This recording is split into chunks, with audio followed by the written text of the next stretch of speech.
Que la paix soit avec toi, que le Seigneur te bénisse richement. Alors, j'aimerais aujourd'hui te parler sur le transfert mystique. Qu'est-ce que le transfert mystique? Nous allons aller dans cette vidéo dans un domaine spirituel et mystique, et ensuite nous allons entrer dans un domaine biblique. Et j'aimerais commencer par le domaine biblique.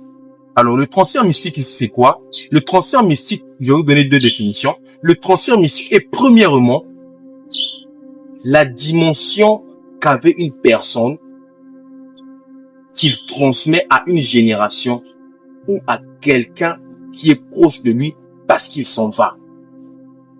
En d'autres termes, le transfert mystique est un héritage mystique légué par l'initié. Je peux vous donner un exemple de la Bible. Élie, Élisée. Moïse, Josué. Jésus aux apôtres. Paul à Timothée. Bien d'autres.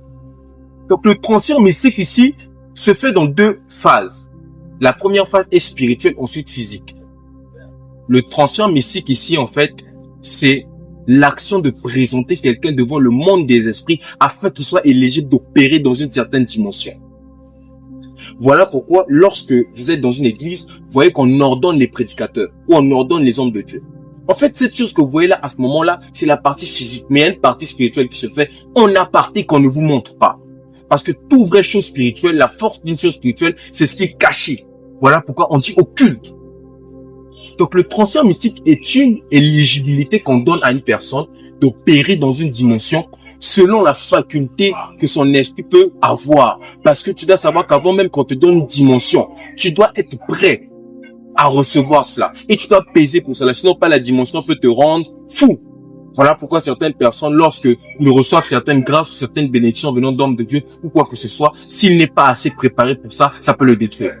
Pourquoi? Parce que le transfert mystique est une chose qui se fait de manière à ce que l'âme de la personne soit provoquée, excitée, placée, emmaillotée, brisée à recevoir la nouvelle chose qui vient en lui. Et le transfert mystique ne se fait pas à quelqu'un qui connaît déjà ça. Ça doit être une chose nouvelle. Et le transfert mystique ici maintenant dans un cadre chrétien. Pourquoi tu dois chercher le transfert mystique? Tu dois chercher le transfert mystique parce que ça va placer en toi un esprit de renouvellement et de changement. Nous rentrons dans une nouvelle année et tu peux faire le bilan de ton année. Tu sais où tu as échoué, tu sais où tu as réussi. Et j'aimerais te dire une chose, que si tu as réussi, ce n'est pas par ta